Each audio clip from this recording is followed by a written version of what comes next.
This episode of Street Warrior Radio is brought to you by Amazon Click-Through. Amazon Click-Through is a easy and effective way to help support the podcast. All you have to do before you do your Amazon shopping is go to streetwarriorradio.com and click the Amazon Click-Through button. It'll take you directly to the Amazon site like you weren't even missing a beat. You can purchase anything you were going to purchase there already, and a small proceed goes to streetwarriorradio.com. Doesn't even add on to your purchase. Amazon just does us a little favor, gives us a little kickback. Just help us out. That's all we're asking. We also want to thank Top Notch Tactics for these awesome microphones that they have gifted to us. We're still waiting on their information. As soon as we get it, it's going to go up on the website, but we want to thank those guys in advance. You can support the podcast by going to our website and clicking the link for Amazon Click-Through. That's streetwarriorradio.com. Supporting nonprofit organizations is a great way to help yourself, help others, and help the community. Nonprofit organizations such as Humanizing the Badge, which aims to bridge the gap between police and community, focusing on national-level community services projects such as their Project Human, and providing support to first responders and their families under their 227 project. You can find them at humanizingthebadge.com. Please go there and donate to a great cause. Also, 22 Kill. They're on a mission to raise awareness to the vet suicide epidemic, educate the public about PTSD and other mental health issues. Their programs include traditional and non-traditional forms of therapy for both mental and physical health, with the main focus on suicide prevention. You ever heard of the 22 push-ups a day challenge? That's where that came from. Visit 22kill.com, and if you're so inclined, please donate. You can also find links to both of those organizations, plus some others, on our website. It's going to be on the left-hand column of each page on the website, streetwarriorradio.com.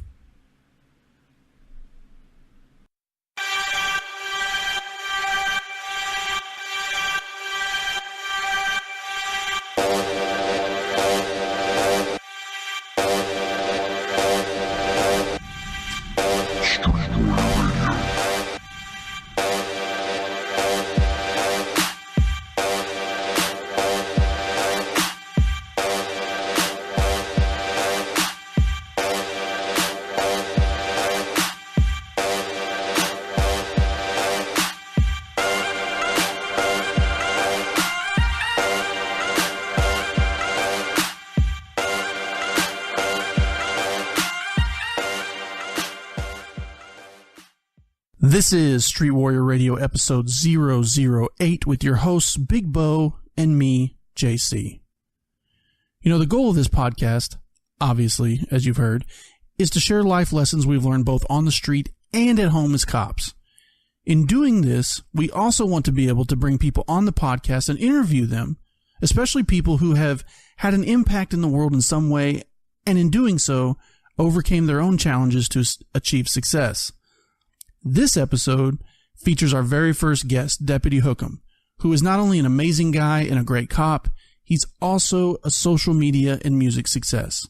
You may recognize him from the Hookem and Bookem comedy duo and from other big-name police-related social media personalities like Officer Daniels and Mike the Cop, both of which he has collaborated with. We cover a variety of topics like his law enforcement career, social media persona, music career, and the challenges he had to overcome along the way in order to achieve success, along with many other topics. We really enjoyed this interview and appreciated him taking the time out of his day to come onto the podcast, so please sit back and enjoy this episode of the Street Warrior Radio podcast.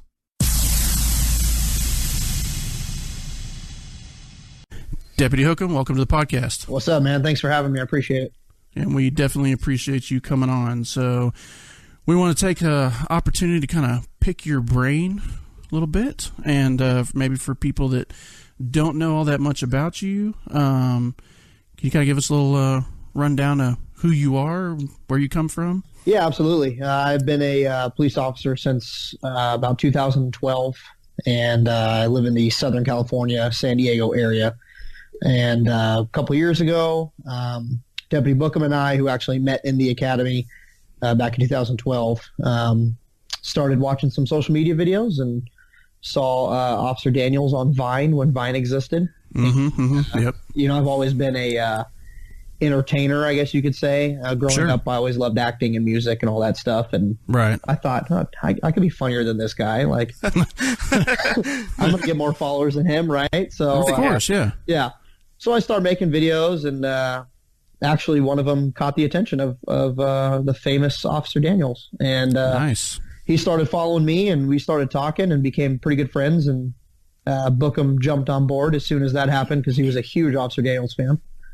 And ever since then, it's been, nothing but video after video and fun times, and with Mike and with Daniels and everybody from Humanizing the Badge. And it's just snowballed into this huge thing in my life, which is really important to me. And it's been great. That's awesome. I remember the cop romper video was the thing that kind of I guess was that kind of like the thing that blew up for you guys, like that really kind of brought like more of a focus on you guys. Yeah, that's probably been one of our biggest videos that we have kind of come up with. We've had bigger ones that involved Chelsea Lynn, who does Trailer Trash Tammy. Right. Yeah. Ones with Officer Daniels. We've had videos that have been pretty big with them, but this was the only one that was kind of our idea that really took off, and in a different way than just views. It took off. I mean, Newsweek, USA Today. There was Fox News and NBC and all these different websites were doing articles on it, and I was getting right. And it was crazy. It was absolutely crazy. So it blew up. It was everywhere, and it was literally every cop that we're here in North Texas. We're in the Dallas-Fort Worth area. Okay. And literally every cop we know, like there was some sort of joke about it or some sort of, that's the new uniform or whatever. So I was actually looking for one. I heard one of the big things I got tagged in was a couple departments in Florida actually on Twitter kind of had a little banter back and forth with like Miami PD said, "Oh, good, so-and-so county sheriff's uniforms just came in," and it turned into this huge thing on social media. So, it was crazy for me to be fielding those interview requests, and it was like a realization of what kind of reach social media actually has, especially going international. I bet. Yeah, definitely. So what brought you into law enforcement? What was it that made law enforcement attractive to you? Well, my parents were both paramedic firefighters, so clearly they went the wrong direction in life. Of course, yeah. People make mistakes. It's right. Yeah. But it was never something that I always loved the cops on TV and 48 Hours and CSI and all that stuff, and it didn't really click for me until I was like a senior in high school. Right. My school resource officer actually approached me and said, "Hey, do you ever think about being a cop?"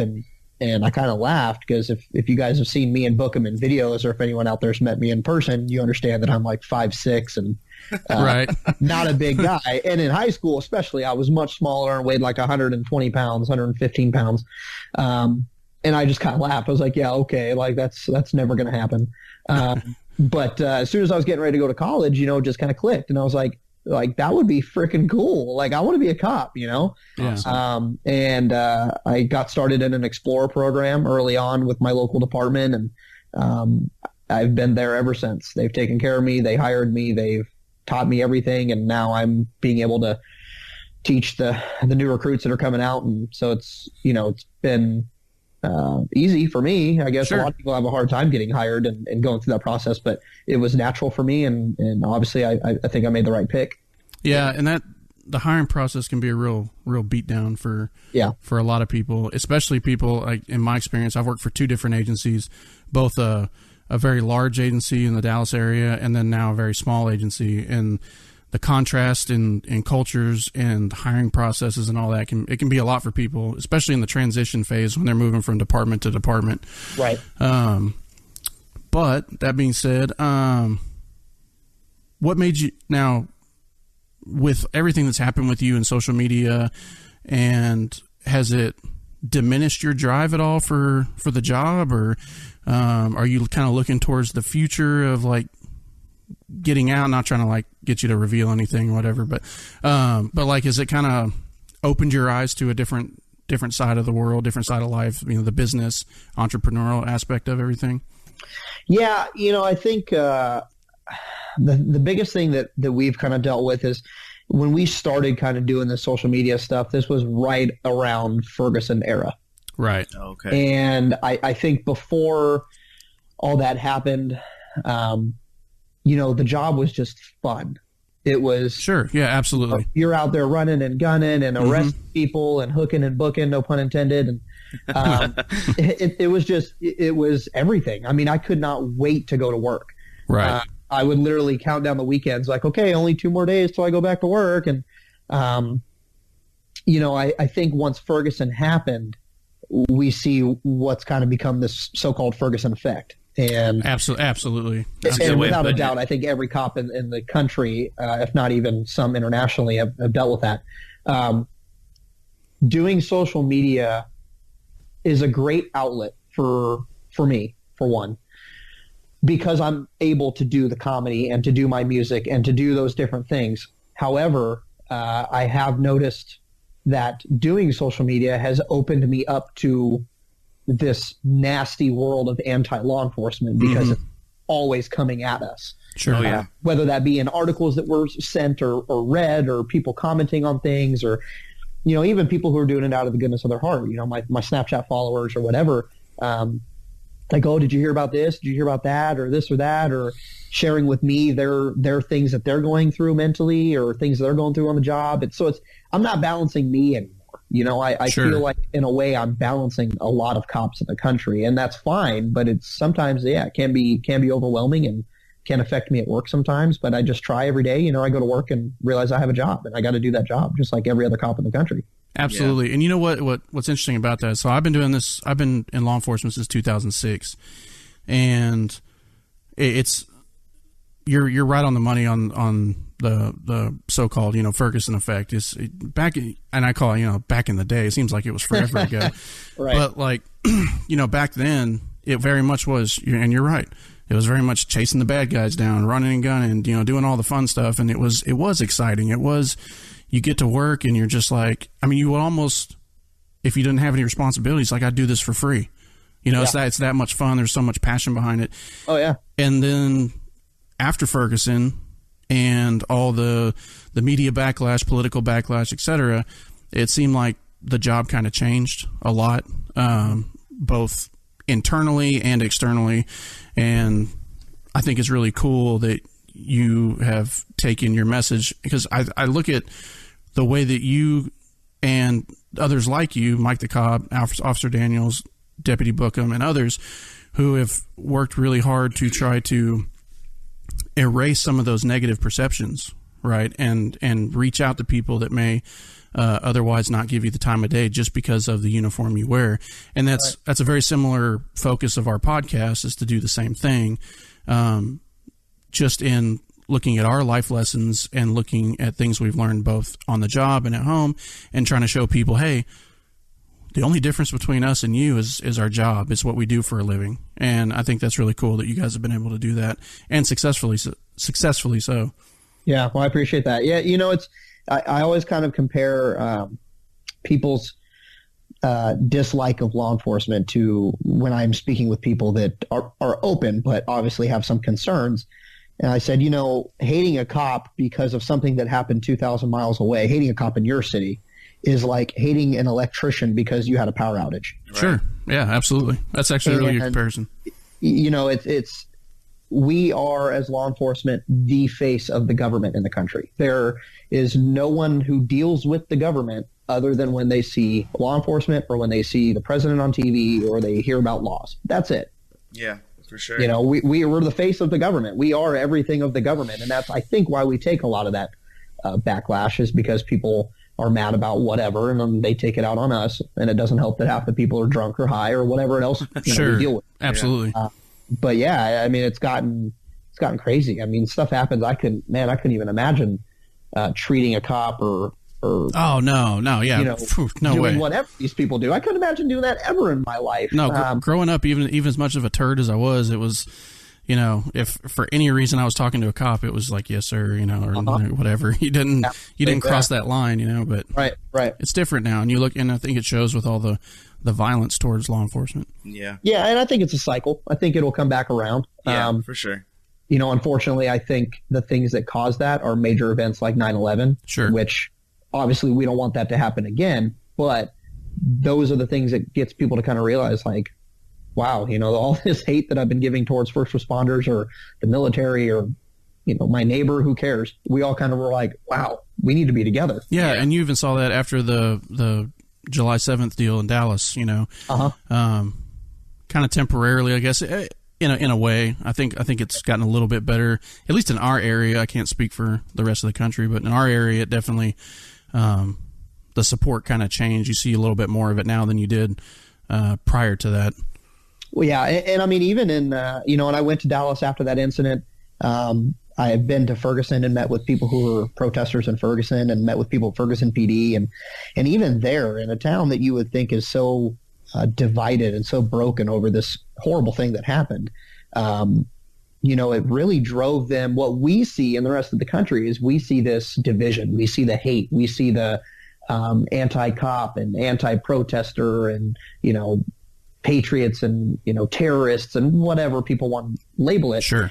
But when you actually get into these cities, you realize that these cities aren't as broken as the media portrays. Yeah. And is there division? Absolutely. There's division in every city in the country. But when you get in there, you realize that these things are causing these people to work together to better their community. Even if, yeah, we're protesting cops, but that's because we want this to work or this to be better, and the cops do the same thing. And you know, it's a great thing. They've made you know, leaps and bounds in Ferguson when it comes to these kind of things. For sure. And that's good for both sides. Absolutely. You know, 'cause obviously our job is to make the public safe and happy, and sometimes they're not always happy or safe, and we have to work on that as cops too. Of course, yeah, you're absolutely right. So with all that being said, what is one of the most rewarding parts of your job, like that you do? What is the most rewarding part of being a police officer that you find? You know, I mean, I think being the one that people always turn to, regardless of the situation. You're always the person that people are asking what has happened. People are telling what has happened, and they're always looking to you for guidance. Okay. Like, we know as cops, how many calls do we get that we're like, what am I supposed to do with this? I can't help you. Right, yeah, exactly. It was like, I need to call the cops because, you know, by God, they can help me. Yeah. And we are those people. You know, you're always the go-to. You're always the in. You're always like there. And it's kind of cool. It's kind of cool being in the know about everything in your community. Yeah, for sure. And so you said that your school resource officer helped you out when you were in high school and, you know, kind of put you in that path or put that pack on your back to get you into this field. What would be some advice you would give a person looking to be a police officer or to get into this career field? One of the best pieces of advice I always got was start living your life today as if you're a police officer. And by that, I mean, make the decisions, make the friends, live your life as if you have a job to keep. If you start doing that now, when the time comes to actually become a cop, you're going to have a big gap in time when you've been living your life the way that you should to pass backgrounds and to do all those things. That's one of the pieces of advice I got. Yeah, that's pretty smart. To make sure that happens now, because, you know, you hear these people that go and apply to be a cop, like, yeah, I decided to stop smoking weed. And they're like, yeah, when was that? Like, oh, like 3 weeks ago. I've really decided to change my life, and I think not 3 weeks work, ago. Man. Like, congrats, but you need to give it a little bit of time. Yeah, so especially with social media. I always tell people. Yeah, you know, you got people who post a lot of stuff on social media, and a lot of young people don't know that that's open record. That's, you know, something anybody can log on and look you up, and there you go. Yeah. You're there smoking a joint or drinking a beer. It's not the brightest thing in the world. Yeah, social media has changed the world immensely. Yeah, for sure. So you and Deputy Bookham hooked up in the academy. How was it that you guys got into? How did you bring him into making the videos with you? You know, he actually does live with me. We're not just all the together all the time filming. He is a roommate of mine.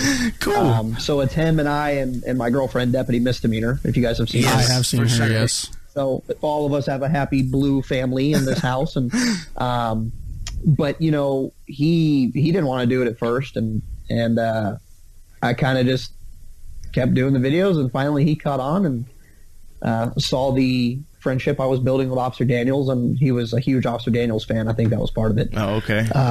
But I just kind of said, hey, let's do this. We could be something different. Nobody has a duo. Nobody has a team. And he just did, So he had been living with me for probably a year before we started doing videos, and it just came easy for us since we were together all the time. Sure. And, Yeah.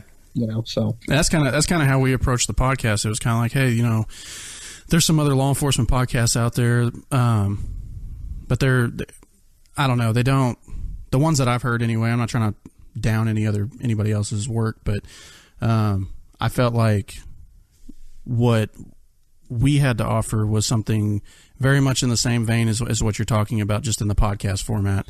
Right. Because there's not a duo out there in the podcasting world as far as law enforcement's concerned that is kind of focusing on the same things that we are. So I totally understand where you're coming from. And me and JC used to live together too. Yeah, we did live together. So it's it makes sense. It's pretty nice. There you go. All right. So when did you get into rapping? I've noticed that, and little background on me and JC, like, we also wanted to be entertainers, and we always say we're like the biggest failed rapper and rock star that never made it. Yeah. And it should have been us, but right. Then we failed, and we were like, we'll go do something else. Yeah, I actually started doing music when I was about 13 years old. My older brother, who's 8 years older than I am, he was huge into, rap and hip hop and all the stuff that was big back in, what would that have been, like 2003? Yeah, that's the 50 Cent came out. So you're looking at like Eminem had just come out. You got people like Boyz II Men and Bone Thugs, and, Tupac had died not long before that. So he was still, hot. And he listened to all these different, people that I heard it constantly. Yeah. And I remember the first CD I ever actually bought was the Eminem Show by Eminem. Oh, man. And it just, like, I listened to that thing until it broke, man. You just made Big Bo real happy. Yeah, that's definitely number one on my list.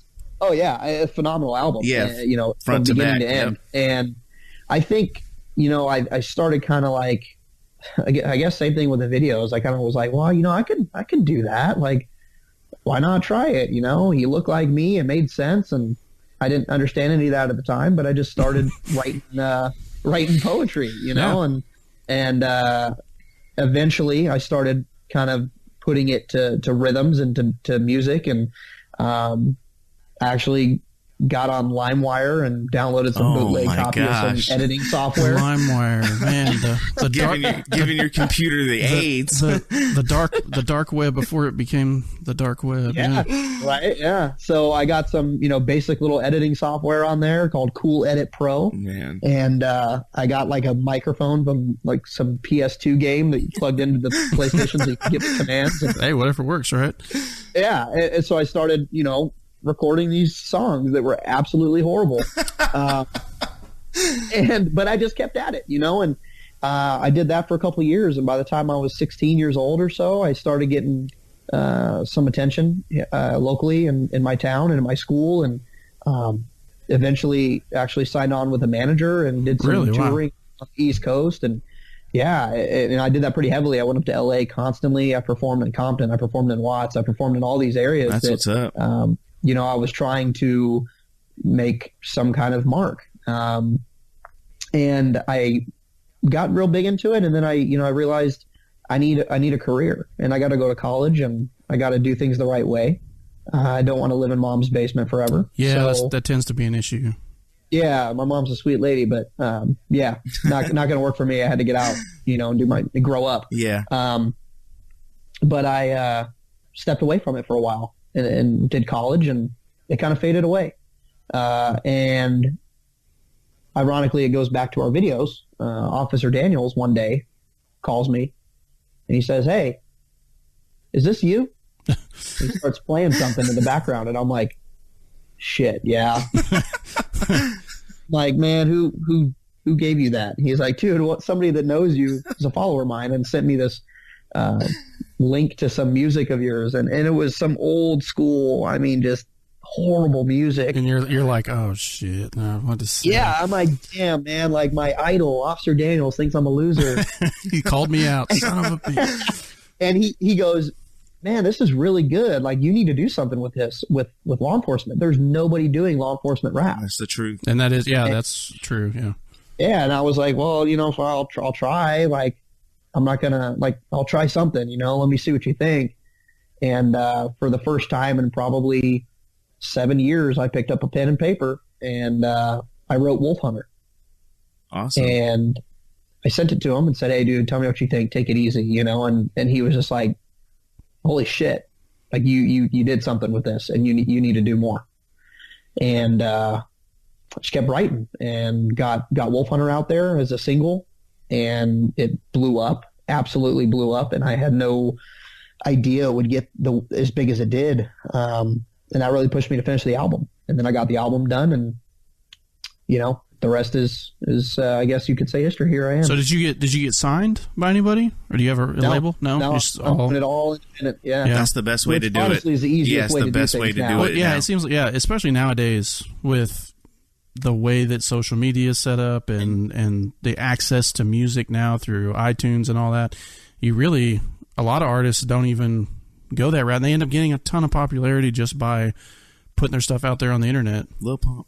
Well, yeah, and you're keeping more of your profit too. Sure. I mean, these third-party websites. I happen to use CD Baby, but there's a ton of different websites that you can upload your music, and they put it out to everywhere. Like if you would have told me when I was a 17-year-old little Eminem wannabe aspiring rapper that I would be on iTunes selling albums, right, I would have laughed. And it's completely possible for anybody who's a musician now to do anything. And SoundCloud.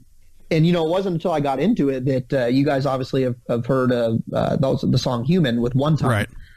Right. One Time put out an album in 2009. I had no clue. Jeez. And so he's like the OG cop rapper, but he didn't have that social media to get that exposure. Right. And now he did music with me, and he's starting to, gain followers and put out new music that, if you guys haven't heard, his latest album is absolutely phenomenal. He did a hell of a job with his last album that he just released about a month ago. What's it called? Blue Nation. Blue Nation. Okay, for sure. Yeah. He's done really, really well, and motivating me to keep going. And but yeah, I mean, it's I never thought there'd be a world of cop rap, but here it is. That's what's up. So yeah, back in the day, when I was doing it, I was playing bass in a rock band, and this was like late 90s, and the most you started to get into like the world of Napster, towards like kind of late 90s and stuff. But other than that, it was old school. You're recording your stuff on digital tape, and there may have been a version of Pro Tools at the time that fell onto my computer. It's not. You won't dime yourself out like I did. Not important how it got there. I look good for me now. They're like, you bastard. Right. And you grinded it out in the studio with 2 or 3 other guys, and it was just like the exposure wasn't there. You were trying to constantly hop and sell your stuff to record labels and trying to get noticed, and which is just a horrible process. But so okay, so. When you sit down to write a song, are you writing just the lyrics and coming up with your melody, or are you doing the music? You're doing everything? Typically, I reach out to producers that make music, Gotcha. And I'll find beats that I like, and then I'll negotiate prices, or I'll buy the beat they have advertised as. And I'm not set up to make beats. I was never musically inclined as it pertains to instruments, playing them. But I mean, I could sit down and listen to music and tell you what sound needs to hit where and what goes on. I mean, I do have a talent with that. Got that ear. But as far as making beats, I'm leaving that up to the professionals. But I buy beats from them, and and then I just get one that vibes with something I'm feeling, or I just like the sound of, and then I'll put music to it and write the lyrics and make them jive up, and take that into the studio. I record here in San Diego with Studio West in the northern part of San Diego County. They have a producer there named Danny who is phenomenal. The kid's a genius, and he mixed all of Human. Oh wow! And, wow.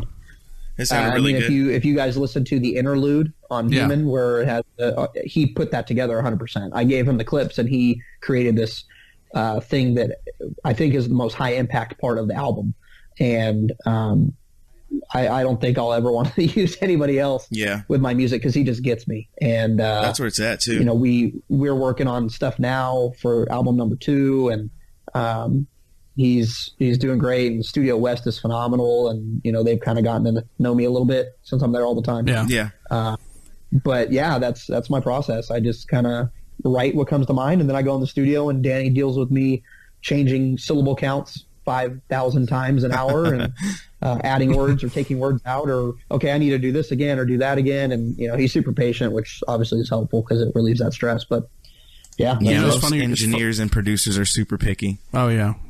I was the worst back then, especially when it came to like my own stuff, because I was such a perfectionist. You know, it was like everything had to be just perfect, and you know, my band hated me. But so when you don't get good by putting out. Yeah, it's true. Yeah, it's true.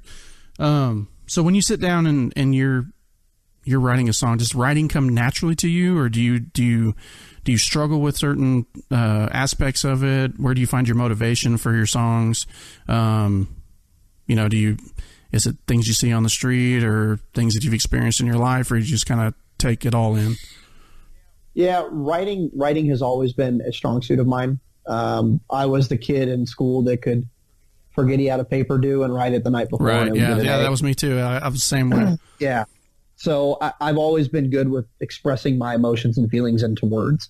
A lot of my music does come from my personal experiences, but it also comes from the experiences of the cops that I've met, or that I've helped, or I've talked to, or you know, heard about. Especially as it pertains to a lot of the PTSD kind of side of things. I won't say that I don't deal with some things, but the things I deal with are very mild. Right. I've been very lucky, and I think, you know, it's hard for me to put out a song or an album to help cops when I'm like, yeah, like, you know, I've been through a lot, but I'm cool. Right. I need to take someone's personal experience, and, you know, meeting these cops and the stories they tell you and the things that people have gone through, losing everything and completely withdrawing from their friends and family because of the things that they see and deal with. I'm able to take that and put it into music, and I think that's what gets cops to relate. You know, so I owe it to our cops to do that. But yeah, I just sit down and Wolf Hunter. I think I wrote Wolf Hunter in like 30 minutes. But then I have other songs that I literally still have on a piece of paper with one verse done, and I can't continue just because it's absolutely whatever reason. But yeah, it goes and it comes, and some days is good, some days is bad, and I guess any writer could tell you that. No matter what they're writing, that some days you're going to have great writing days, and other days you're going to sit there and stare at a piece of paper like an idiot. Yeah. So I find it's interesting to me that you brought up the PTSD aspect of it, because we've been pretty open about it on our podcast, and we've all gone through different things. I know in my career, I've gone through several things, you know, from severe to mild, and there's those after effects.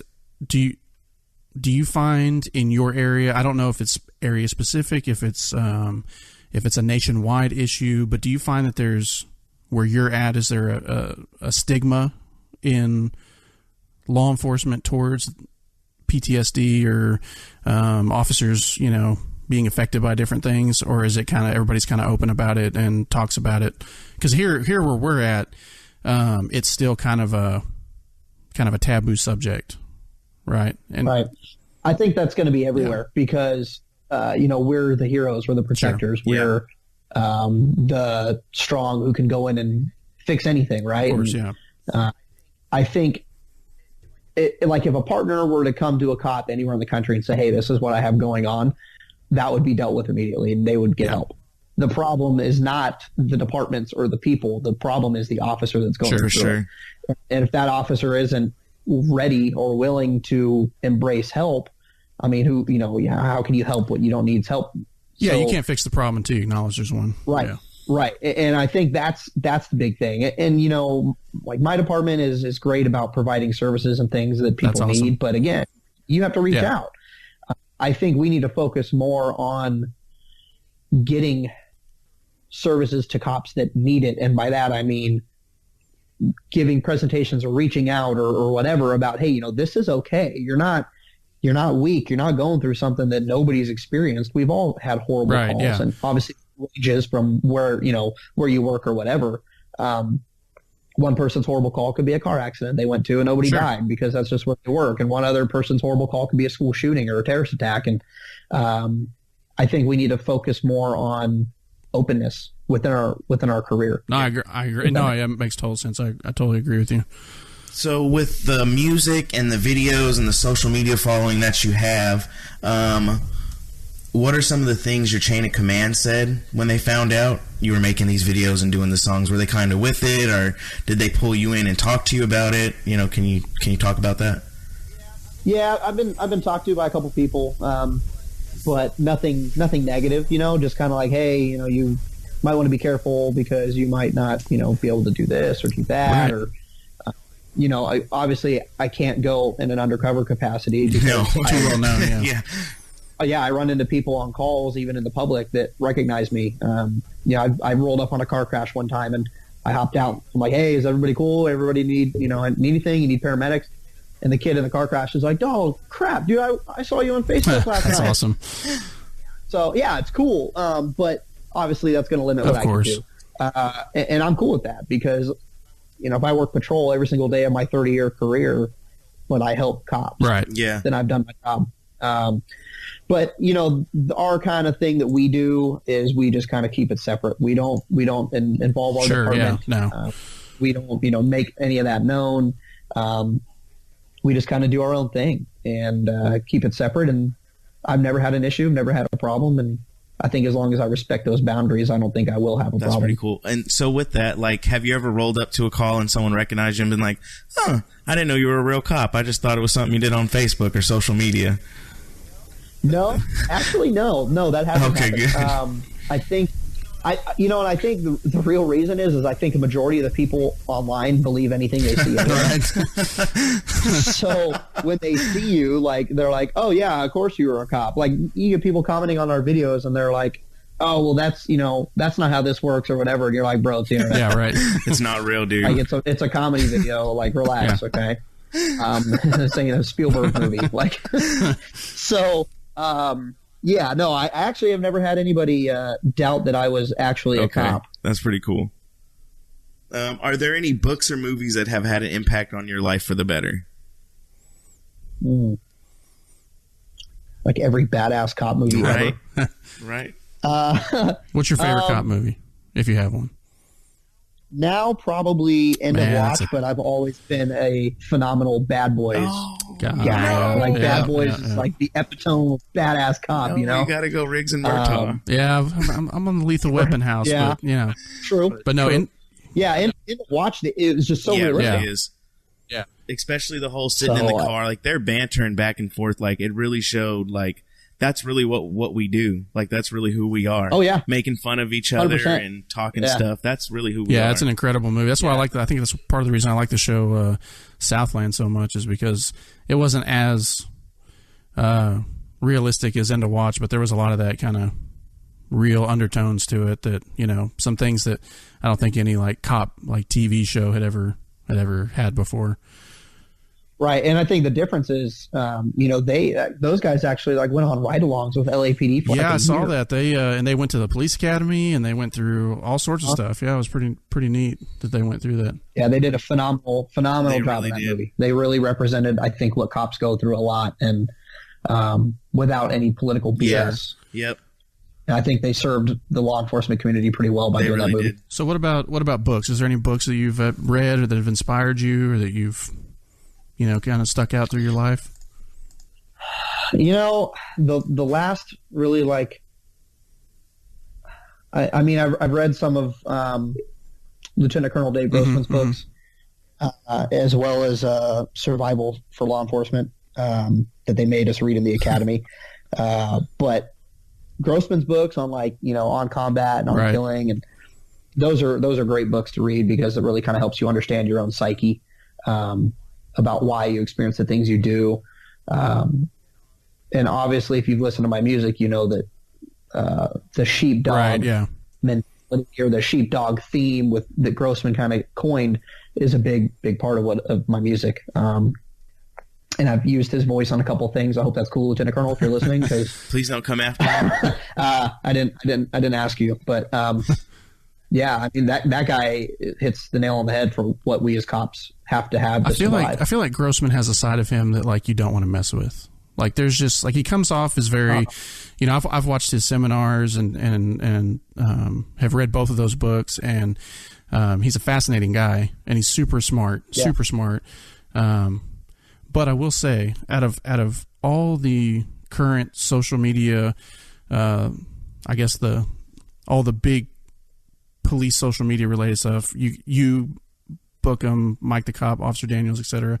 I feel like though, out of all those people, like you're the one not to mess with. Yeah, for like sure. I feel like I just like watching. I feel like you're the one that would punch somebody in the face. Yeah. Out of all those. I feel like when things get real with you, they get real. Yeah, I feel like Tammy wouldn't mess with you like she does with Officer Daniels. Well, I appreciate that. So I don't know what makes you say that. I don't know. It's just something about some. I think it may be I don't know. I don't know what it is. I just feel like that. I think that out of all the guys that I do stuff with, and obviously girls with my girlfriend, but out of all the people that I do videos with or have a social media presence, I think that I am the most hardcore about supporting cops. Now, Mike has a huge, background in doing that as well. Of course, if you guys didn't know, Mike lost his brother in the line of duty some years back. So he's big on like the execute cop killers and all those kind of things. But I like live and breathe blue line. Like that's my thing. Is I'm always so hardcore about it, and to the extent that I'm actually working on a song called Mr. Thin Blue Line, and I'd be cool with that being a nickname of mine. It is what it is, but that's my thing. I think I use my platform as a means to show cops like you're not alone in this battle. No matter how hard you or your partners think you have it, you're always going to have support. Yeah, it's a fraternity for sure, and it's a lifestyle. It's absolutely a lifestyle. I don't know if you guys have ever made it to Police Week for National Police Week in DC, but it's a very, very crazy experience. I've heard that. I know some people that have been, and I think most of the big agencies around here send people to that. Their recruit team. But we went. We've been the last 2 years, but last year it really hit me. I mean, I literally was like signing autographs and taking pictures with cops. That's cool. And there's nothing, and like this was for like 3 days straight. And it was odd to me because I see myself as just a cop. I see myself as I'm the guy who's doing the same thing that all of you guys are doing. And I'm the guy that could roll up and cover you on a traffic stop and not think anything of it and take off and go about my day. But to these people that are meeting me, I'm something bigger, and I don't fathom that because I don't see that in me. I see someone who's doing what needs to be done, and I'm doing my part to counteract this bullshit that cops are dealing with. I mean, I'll just say, just from our point on the podcast, like when I reached out to you, it felt like love. Like on the other end of the DM, it was just like, you were like, hey, dude, I could charge you $700 to post your podcast on here, but how about I just come on there and you guys interview me and we can do something like that? Right. And I was like, well, yeah, that's amazing. And I remember texting JC and I was like, dude, he wants to do the podcast, and I was all giddy and happy, and he was like, you're no way. I was like, check our DMs. I was like, who? No, I'm kidding. Right, yeah, right. So that's the trippiest thing for me, man. But just like that Police Week thing. That's we really want to get out there to other police officers, and hopefully once we get the ball rolling on this and get a little bit bigger, that's something like we would love to do, is go do our podcast from that. That would be totally awesome.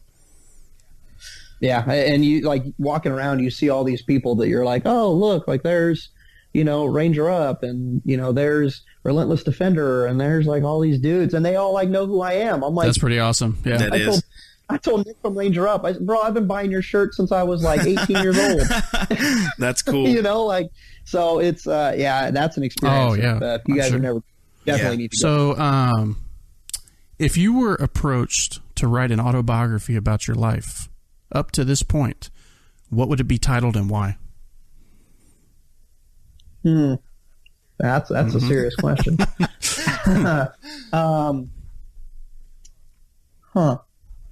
I'm gonna go with the man behind the blue line. I like that. That's good. That's catchy. I like that. Yeah, I like that.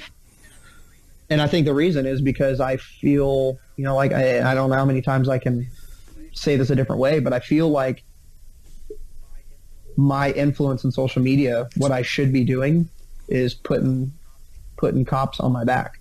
For sure. And using what I have to elevate what's you know, the image of what cops are doing, because how media shows all the stuff that's on the media about cops doing bad and this and that. There's not one cop who will ever say that there's not a cop in this country that's done something wrong. Oh yeah, for sure. Like absolutely, we are without fault. Yeah. And not without fault, rather. You know, we screw up. We're human beings, exactly. Yeah. The problem is that people fail to understand that there's not a single person that hates a bad cop more than a good cop. Oh, absolutely. Yep. Absolutely. That is the truth. Because you're doing this job and you're getting beat down by people who are mad about whatever a cop has done. So I think you see all these people, Colin Kaepernick, and I know there's this thing going around with Chris Rock right now about what he said about wanting to see white moms cry. I don't know if you guys saw that, some stand-up thing he did. No, I haven't seen his I Netflix saw another clip from that about cops, but the same thing. And all these people have a huge reach, and I don't have that big of a reach, but damn it, I'm going to do what I can with the reach that I have to change some minds. And if I change one mind, do you feel like there's a weight on you that comes with trying to take on that responsibility? Sometimes, honestly, yeah, I do. And I don't say that as like a pity thing. No, or like, of course, trying to be the martyr. Yeah, it weighs on me sometimes. Yeah, I mean, you feel. I would just think it has to. Social media in general. It's anybody who does social media will tell you that there's like this pressure, right? You always got to get something out. You always got to put something new. You always got to be funnier or bigger or whatever, and that's stressful alone. But add on, people just the messages that we get, man. Like people messaging my music accounts or whatever about how my music has saved their life. I had somebody message me and tell me that they were listening to my CD and they took a gun out of their hand. Wow. That's powerful. And that's powerful. That's a big responsibility, because you understand, what if I stop? What if I don't do it anymore? Or do I have to keep doing it forever because of this or that? And that's something I'm totally cool with. But it's a lot of pressure. It's a lot of pressure. But again, it's no one else is going to do it. So we got to do it if we can, So, okay. Back to the book. If your book was made into a movie, who would play you?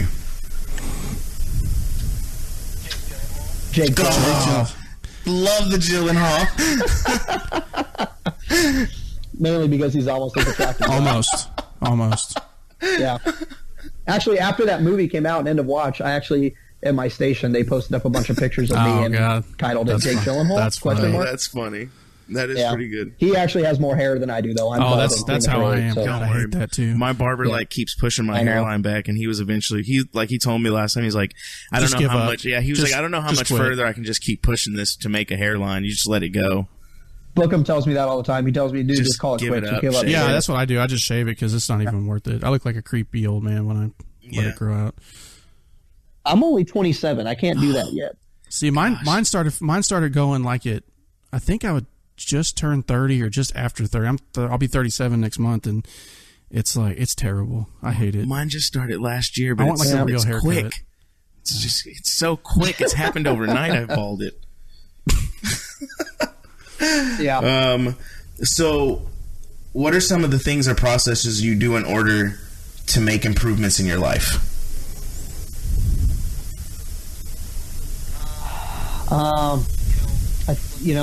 looking at, I think you got to take the negatives one at a time, and you have to kind of think about how you're going to solve it and how you're going to fix it. And one at a time is a big emphasis, because I think a lot of people take on. Sure. Yeah, absolutely. Yeah. And, if you see something that's wrong in your life, you got to correct it. You got to make that change. Where I'm at right now, I couldn't be happier. I'm doing great. Work is great, and home life is great. And, I have all you guys out there who support what I do. And, if something's wrong, you got to take that one little thing and focus on that, and make it better. Once that's done, then check off your list and move on. Prioritize to the next and thing. Execute. You can't take on too many things at one That's time. it. That's right. Yeah. So, kind of a personal question. You don't have to answer it, but have you ever faced any sort of like social adversity in your life? And if so, how did you deal with that? And social adversity could be anything from, you were bullied, or you did something and like a whole bunch of people made fun of you, or it could be something as trivial as that. Well, bullying's not trivial, but it could be something like that, or just something major that happened in a social aspect for you that was kind of a hardship for you, I guess, for lack of better words. Yeah, I was bullied pretty heavily as a kid, and looking as an adult, looking back, it was very minor, and I believe that it was probably just because the kids were just being kids, and they were trying to, we were all close. I went to a Catholic school, and I had like 25 kids in my class from the time I was in kindergarten to the time I was in 8th grade. So we were like siblings. Everybody knew each other. Yeah. Right. So looking back, I kind of wonder if maybe I was just the little brother they picked on. But when I was there, it was, it was upsetting and traumatizing. I was, like I said, a very small kid. When I started high school, keep in mind, I went from private Catholic school to public high school. And it was like, I think my mom had nightmares, like sending me to public high school. She thought I was going to get eaten alive. That is so weird, dude, because we were talking about in the last episode, and that's pretty much the exact same route that I had. I went to a private Episcopalian school in elementary school. Then when I moved on to middle school / junior high, I was in a private Catholic school, and then I finished out high school in public school, and kind of went through that same little challenge. It's a big shock. But I was tiny when I started high school. I weighed like 90 pounds, and I was 4'11". Yikes! So I'm not huge now. I'm like 5'6" on a good day. With your work boots on. Yeah, exactly. And we won't go into how much I weigh, because that's those things aren't right now. But that's trivial. Yeah, right. Yeah. But back then, at that time, I was like the tiny little kid, and I got so much crap for that. I was just always the butt of the jokes. I was always, physically picked on or picked last for sports, or all typical things that kids go through. But that was a big part. And, like I said, my mom freaked out, man, when I was going to high school. But in high school, I did great. I got involved. I got into like student body stuff and student government, and was in sports. And by the time I graduated high school, I don't think there was a person that didn't know who I was, because I was so social. I loved being involved, and I loved being out there, and I was doing music, of course, so everybody thought that was hot shit. But those were some horrible times, and going through getting bullied, and I think everybody experiences it. Sure. And it's weird when you're that age, because you really don't know how to. It's like nowadays, as adults, and especially with the little asterisk attached to our names that involves us being cops. Obviously we wouldn't put up with that kind of stuff if somebody was trying to bully us now. But like back then, I'd punch him in the face. But back then, it's like you don't know how to deal with that stuff. You haven't developed enough to really understand what's happening. In the first place, right? And they don't either. They don't know what they're doing. Yeah, but that's true. Yeah, no, that's interesting. Right. So, how did you end up getting involved with Humanize the Badge? So doing videos, we were working with Officer Daniels primarily. And then we started kind of getting involved. Mike started kind of blowing up. He started getting a following. And Mike, I think, had like less followers than us at the time. And like doing a video with him, like his like kids were like super excited. They're like, "Oh my God, our dad did a video with him in the book of him." And now Mike, he's huge. Yeah, he's everywhere. A lot for social media. But it was, Mike is one of the co-founders, along with Elizabeth Ogden, and they kind of hit us up and said, "Hey, we like what you're doing, and we would like you to join us and see what we can do, and together." And the rest is us doing a lot of great stuff. Well, that's awesome, man. I mean, I really like your video on there too. Like, the rap you do. It's just what does humanizing the badge mean for you? Showing the world that we're no different than the people we serve as cops. There's this robotic mindset when it comes to law enforcement, and I think every citizen can remember a time before they were a cop, for us cops, and every citizen other who's not a cop can think about. We don't see cops as people in a society. We see them as like a necessary form of government control, right? And I think humanizing the badge has done great things in taking that image and removing that blue uniform and showing the person that's underneath. And that is, I think, what's going to get people's minds to kind of click and realize, like, oh, they're no different than me. Like, they watch football on Sundays, or, they go to the desert, or they go to the bars and have fun and whatever.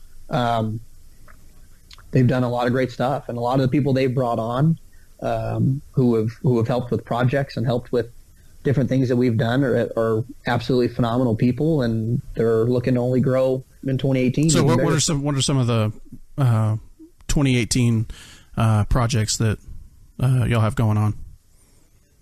We're looking at going to a couple different cities. I know we're going to go to Las Vegas, I think, and meet with some people there. We actually went after the Harvest Festival shooting. Okay. Mike Daniels and I went there the next day, a couple days later, and met with some of the Las Vegas cops. And but we have, I think they're working on like 4 or 5 different cities for us to go into and do these things. And of course, last year we've done Ferguson. We did Ferguson, St. Louis. We did Detroit. They went to Columbus, Ohio. They've sent people to Colorado Springs. They've done awesome. A ton of stuff. Dallas, we did a bunch of stuff in Dallas. Shout out to the Big D. We actually might be. That's it, man. Hey, you know what? Dallas, actually, I used to spend a lot of time there when I was a younger kid. I had some family friends that lived there. And when that happened, that was like, it touched me because I spent so much time there. That city shaped me as a cop, for sure. And it was a culture shock because I grew up on the Texas coast, and it was like, surfer world. And then moving up to Dallas when I got into law enforcement, it really shaped a lot of who I am, actually. That city did. Well, it's a tough city to be a cop in, not only because of the city, but because of politics in the city. And that's another place we went to. You reminded me, is Houston after Hurricane Harvey. We went down there and helped out some cops clean up their houses. That is awesome. Worked with he's now the union president for Houston PD, Joe Gamaldi. What an incredible example of a cop. I mean, that guy's heart is open for whatever needs to be done to help cops and people. And we went down there after Harvey and met with some dispatchers and some Harris County deputies and Houston PD officers, and got to get our hands dirty in some houses and rip out some drywall and stuff. Like it was a great experience. Humanizing the badge is before I got started on with them, I always had people refer to me as like the cutting edge law enforcement support organization in the country. So working with them has like been a huge blessing. Yeah. Well, in case you didn't know, we actually have a link on our website to humanize the badge, and we plug you guys. We have a section for great causes that we like and want out there. And think people should support. So I think Humanizing the Badge is an awesome organization. Everything I've read, seen, watched is just an incredible group of people, and the cause is incredible, and it's a good deal. Yeah, it really is. Yeah, and we're lucky to get a lot of support from people in the cities we go to, and as all social media, we wouldn't be anything without that support. So we're going to keep going as long as we keep getting people who stand behind us. So what's next for Deputy Hookem this year? What can we expect from you? Album number 2. Dropping. Oh, you're definitely dropping that sophomore album on him. That's it. I just released a track not too long ago, Blue Line Soldiers. If you guys haven't heard that, go check it out. And that is going to be, that's a bar setter for the rest of the album. That's, okay, for sure. And like you guys said earlier, is I've kind of shifted to this like hardcore Blue Line supporter. I feel like my music is doing that too. I feel like my first album, I was very like middle of the road. I want to support cops, but I don't want it to be all cop songs because I want other people to listen to me too. I've gotten to this point now where I'm like, who cares what everyone thinks about my music? Like, I'm going to support the people that have supported me. And up to this point, those people are cops or cop supporters. And this next album is going to be about as blue as you can get. Well, good. Nice. You should do a spin on Jay-Z's Black album and just call it the Blue Album. That's an idea. That's an idea. I might have to pay you some no, that's on the house. you can mail those to me. Gosh. So if someone wanted to learn more about you, where would they find you? On the interwebs, your social media? You can go ahead and plug yourself, man. Do you? Yeah, Facebook. You can go to the Hookem and Bookem Facebook page, Forensic Facebook page, on Instagram, Deputy Hookem, Snapchat, Deputy_Hookem. I am probably one of the only people in my circle of social media cop people that actually tries and responds to everybody. That's awesome. So if people are out there and you guys are like, oh, I want to say hi and thank him, or I want to ask him a question about becoming a cop or something, I get all messages. I try to respond to all messages. Like I said, I would not be here without those people who put me here. So answering them and being involved with them is what's going to get me to fulfill my side of the bargain. Yeah, I think that's important too. I think if you're gonna have people that are gonna invest their time in you and support you, I think it's important to give as much back as you can as realistically possible to communicate with them and all that. I think we try to do that here with the podcast, and we have we're getting there where we've got a building following. We've had a lot of support, and I think it's awesome. And I think it's awesome that you came on to the podcast and talked to us for a little bit. I know you're a busy guy. Yeah. We hope to have you on the podcast again. And hopefully if you're ever in the DFW area or wherever out in your neck of the woods, we can link up, and, we really appreciate you and look forward to everything that's coming from you in the future. I appreciate thanks, it, guys. man. We appreciate you being on the podcast, man. Be safe out there, brother. Yeah. I appreciate Be safe. You guys Take too. care. So, Big Bo. Yes. Why don't you tell people where they can find us? You guys can find us on Instagram at Street Warrior Radio, Facebook at Street Warrior Radio. We got that Twitter thing going, JC. Street Warrior Radio, STRT, the word warrior, RDIO. And then everybody's favorite, YouTube. We're on YouTube, everybody. YouTube. Find us on YouTube. You can also see Deputy Hookem's videos on YouTube. So, just go there, look us up, put us in the little search box. It's the thing looks like a magnifying glass. You click on it, and then you put Street Warrior Radio in there. Boom. Done. Boom. Done. We're there. Check the podcast out. Podcast. Yep. Worldwide. And that's what we're all about. I like it. I love it. And you can find us at streetwarriorradio.com. Remember, you can go to Amazon click-through from our website. Also, you can see all the outreach programs we support. Humanizing the Badge. We talked about that in the podcast. 22 Kill. Just remember, guys, you guys can always donate to these places. Our website is just a platform for their website. We just want you guys to click it. They're not paying us to be there. No, not at all. Most of them don't even know that we even support them. Yeah, that we even have them on there yet.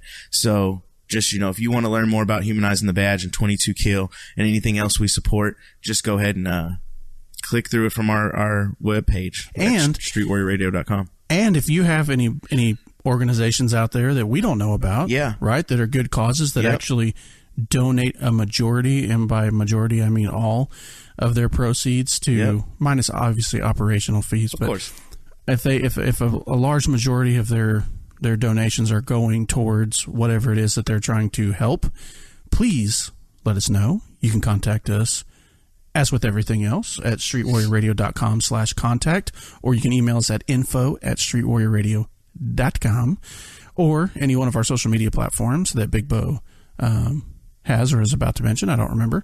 I mentioned them. Did you mention them? Do you even listen? It's the headphones. I don't even listen. It's because we got headphones on. It's because we have headphones on. Yeah. Yeah.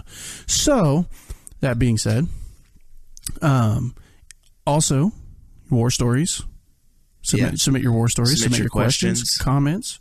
Yeah. Subscribe on iTunes, Google Play, Stitcher, iHeartRadio, Google Play. Tune in. Tune in. Did you say that? I did actually say that. iTunes. Yeah. Subscribe to us on YouTube. Google Leave Play. some comments. Yeah, for sure. Leave some damn. Tell us something. Yeah, tell us something. Tell us something. As my drill sergeant used to say, like, he would give us a command and you would just stand there and look at him. He'd be like, "Hua, yes sir, no sir, go fuck yourself." Something there. Just let us know, guys. Just something.